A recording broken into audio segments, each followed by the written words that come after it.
Bonjour à tous et bienvenue dans l'entretien du jour. Aujourd'hui, nous avons le plaisir de recevoir Jeanne Dautxer. Jeanne Dautxer qui est maire du 8e arrondissement de Paris depuis 2014, un arrondissement particulièrement patrimonial. Alors cette année, la grande soirée des illuminations de Noël qui a eu lieu pour la première fois le 22 novembre a eu lieu donc dans la grande intimité, je crois, cette année. Sans public, effectivement, pour respecter les consignes sanitaires. Donc, il y avait le comité des Champs-Élysées qui organisait les illuminations, la maire de Paris, quelques adjoints et moi-même, et bien sûr avec Loane qui était la marraine. Et on a appuyé sur ce fameux bouton, mais cette séance a été suivie par énormément de gens qui se sont donc connectés pour assister à ces illuminations, pour avoir un peu ce moment donc, de fête, ce moment où on ne pensait plus du tout à ce virus qui nous pourrit la vie quand même. Oui, parce que pour vous, c'est une année très particulière. Pour le 8e, pour les Champs-Élysées, pas de marché de Noël, des commerces en berne. Comment ça se passe pour vous? Comment vous vivez cette vie du 8e cette année? Écoutez, déjà, les commerçants ont malheureusement subi les mouvements donc, contestataires, des manifestations gilets jaunes avec les casseurs qui ont été très violents dans certains samedis et pendant 2 ans, ils n'ont pas bien travaillé et supporté cette situation. Ensuite sont arrivées les grèves de novembre 2019 et puis le Covid est arrivé et malheureusement, certains vont devoir donc, déposer bilan. Même les gros groupes commencent à souffrir de cette situation. Pas de touristes. Vous savez que l'arrondissement, il y a entre 300 000 et 600 000 personnes qui déambulent chaque jour. En période de fête, plus d'1 million de personnes viennent. Pas de marché de Noël. Rien. Et les commerçants, notamment les restaurateurs, les brasseries, les bars sont fermés. Donc il n'y a plus de vie. C'est une catastrophe économique pour le quartier? Les acteurs économiques, évidemment, c'est une catastrophe.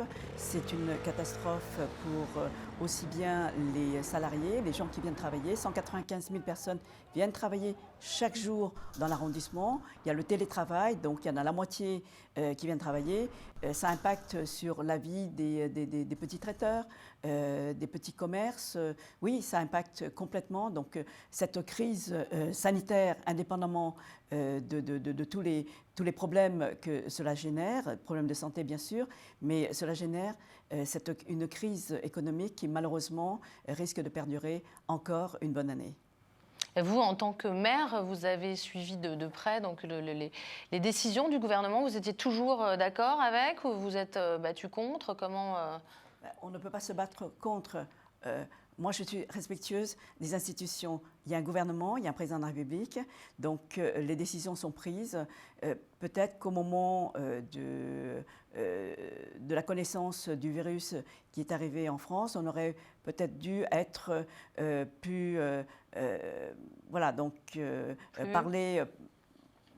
parler plus franchement aux Français en leur disant qu'on est en pénurie de masques, mais qu'il fallait qu'ils fassent attention. Je pense que pendant la période de confinement, ils ont quand même été très disciplinés. Nous avons été très disciplinés pendant les 2 mois de confinement. Et ensuite, comme sur certains plateaux, on entendait le tout et son contraire, donc du coup, les gens n'avaient plus confiance. Maintenant, il faut reprendre confiance. Il faut un message de confiance, parce que comme vous, on a appris hier qu'il y a le virus mutant qui arrive éventuellement donc, en Europe. Eh bien, c'est la panique la plus totale. Les gens ne savent pas trop. Le vaccin qu'on nous a annoncé, est-ce qu'il va immuniser aussi ce virus? C'est la débandade et surtout, le moral des Français en prend un coup. Vous avez géré comment d'ailleurs cette pénurie de masques au mois de mars? Vous avez su un petit peu avoir des masques par d'autres biais? Alors, par d'autres biais, oui, parce qu'il y a des entreprises chinoises installées donc, à Paris et notamment dans le 8e qui m'ont apporté des masques pour que je puisse au moins distribuer aux médecins de ville, aux personnes fragiles. C'est ce que nous avons fait, et notamment aux petits commerçants qui, à l'époque, personne ne savait comment l'attraper. Et on nous avait simplement dit que ces personnes-là qui sont en contact avec le public, il ne faudrait pas qu'elles propagent ce virus. Donc on a distribué comme on a pu. Et ensuite, la région a commandé par millions des masques. Et on a pu commencer à distribuer aux pharmacies. On a continué à distribuer aux médecins de ville, aux infirmières, aux sages-femmes et tout cela. Parce que tous ces métiers-là sont en contact direct avec le public. Et pour au moins les protéger et protéger tous ceux qui soignent.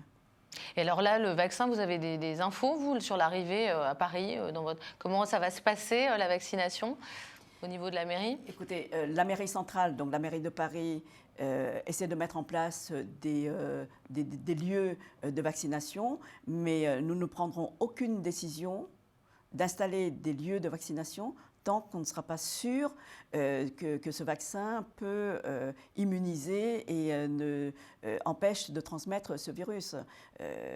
Nous ne sommes que des élus, nous ne sommes pas médecins, et nous attendons que l'ARS, donc l'Agence régionale de santé, nous donne le OK pour pouvoir effectivement faire ce vaccin. Actuellement, nous avons dans toutes les mairies, et notamment dans le 8e arrondissement, nous avons un centre de dépistage aux tests antigéniques. Gratuit. Et tout le monde peut venir se faire dépister. Et nous appelons franchement les gens qui viennent travailler ou les gens qui habitent l'arrondissement viennent se faire dépister. Je crois que c'est la première chose à faire. Il faut dépister, s'isoler et traiter. Alors, la campagne doit commencer le 27 décembre. Vous avez toujours ces dates-là ou, à votre avis, ça va être reculé? Nous n'en savons rien aujourd'hui. Toutes les semaines, nous avons une réunion avec les services de la ville de Paris pour apporter donc les derniers éléments. Mais comme je vous ai dit, les mairies ne décident pas. Nous devons respecter donc les consignes sanitaires, gouvernementales et aussi de la mairie centrale.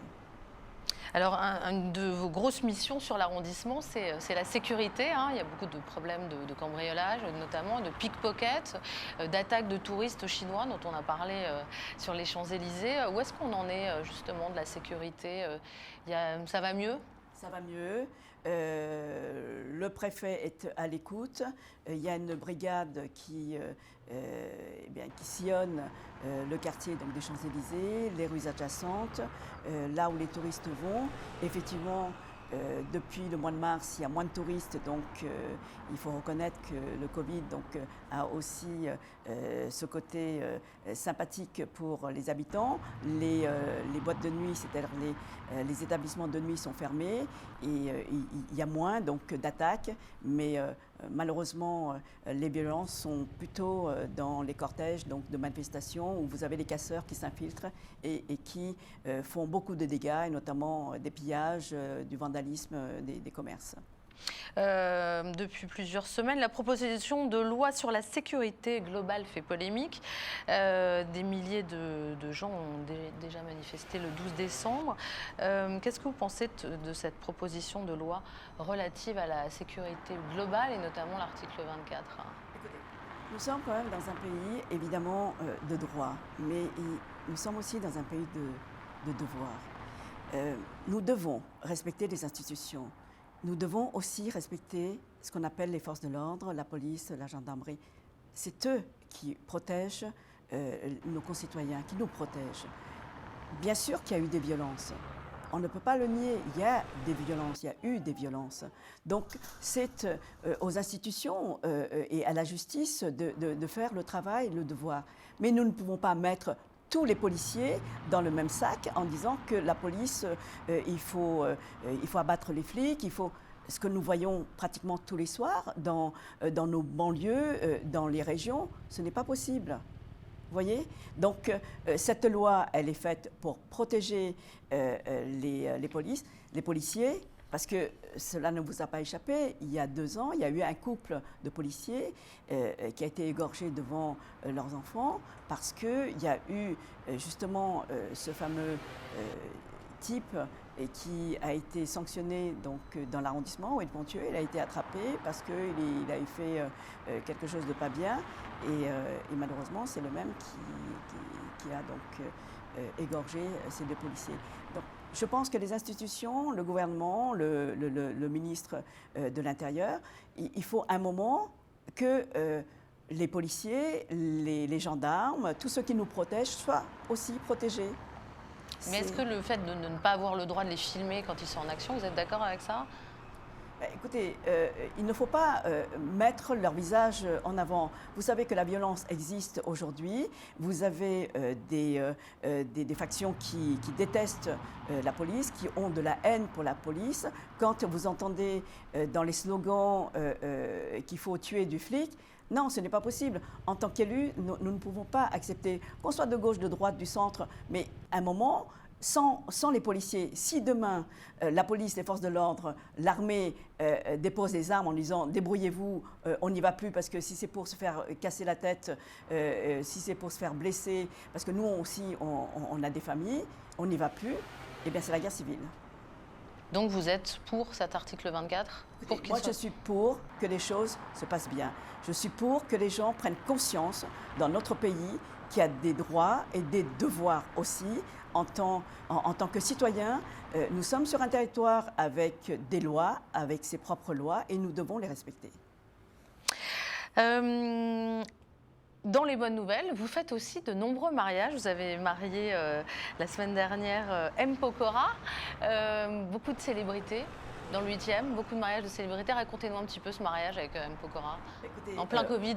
En plein Covid, il a été reporté à plusieurs reprises parce que donc Christina, qui est une actrice très, très connue, qui tourne énormément, était prise dans les films, n'a pas pu revenir à temps. Donc la seule date qui me convenait et qui convenait surtout aux époux, c'était le 9 décembre, parce que le lendemain, ils devaient reprendre l'avion pour repartir donc, à Los Angeles. C'est un couple fusionnel, très sympa, très humble. Elle est très jolie, elle est pétillante, elle est très belle.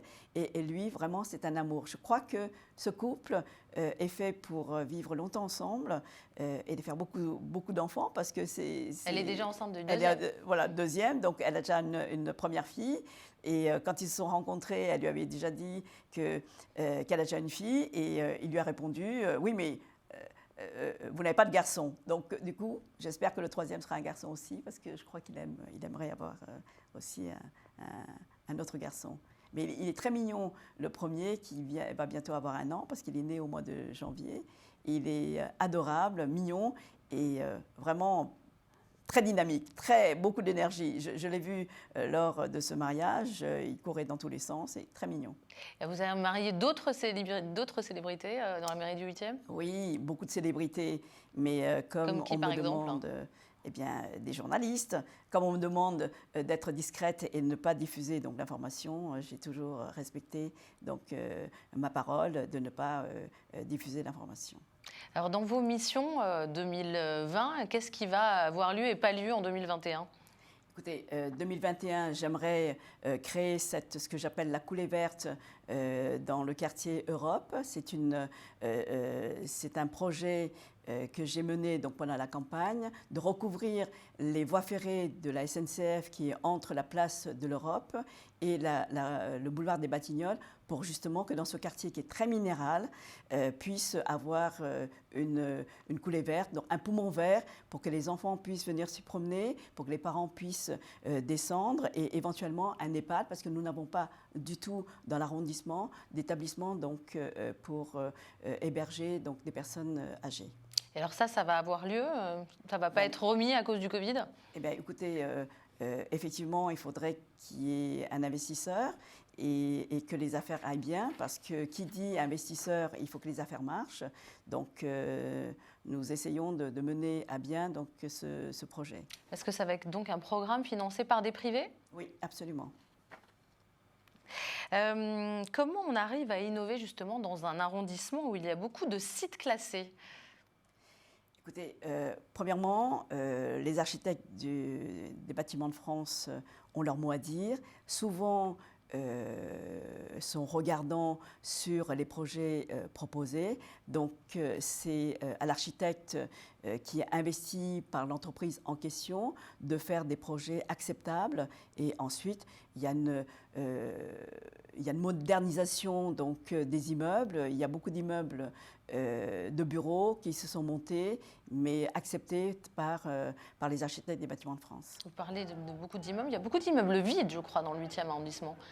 Écoutez, oui, il y a beaucoup d'immeubles vides actuellement parce que depuis le confinement, certaines entreprises, certaines sociétés ont vu que les salariés pouvaient donc télétravailler et préfèrent redonner ou revendre leurs locaux et puis en prendre la moitié parce qu'ils sont aperçus que ça ne servait à rien d'avoir 1000 mètres carrés s'ils pouvaient occuper 400 mètres carrés. Justement, vous avez beaucoup de pression pour faire des logements sociaux ou justement utiliser ces immeubles vides? C'est la ville qui doit préempter, donc il faut que la ville accepte de racheter au prix du promoteur. Et il n'y a pas d'obligation de notre part d'achat. Donc c'est la ville qui préempte, qui considère que tel immeuble vaut le coup parce que pas cher, bien placé pour pouvoir accueillir donc, des personnes qui ont besoin d'être logées ou relogées. Vous savez que dans l'arrondissement, malgré les clichés à l'époque des Gilets jaunes qui voulaient venir dans l'arrondissement pour casser des riches, des bourgeois, des nantis et tout cela, il y a beaucoup aussi de personnes qui vivent, qui travaillent pour pouvoir vivre dans l'arrondissement. C'est un choix de vie. Ils ont envie que les enfants puissent aller dans les écoles dans le 8e arrondissement. Il y a de belles crèches aussi.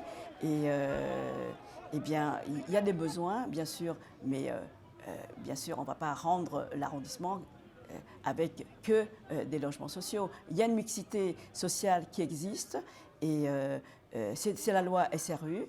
Et malheureusement, en tant que maire d'arrondissement, nous devons respecter cette loi. Ce sont les parlementaires qui votent les lois, ce ne sont pas les maires. Jeanne Dautzer, merci d'avoir été avec nous. Et puis je vous dis tous à très bientôt pour un nouvel entretien du jour.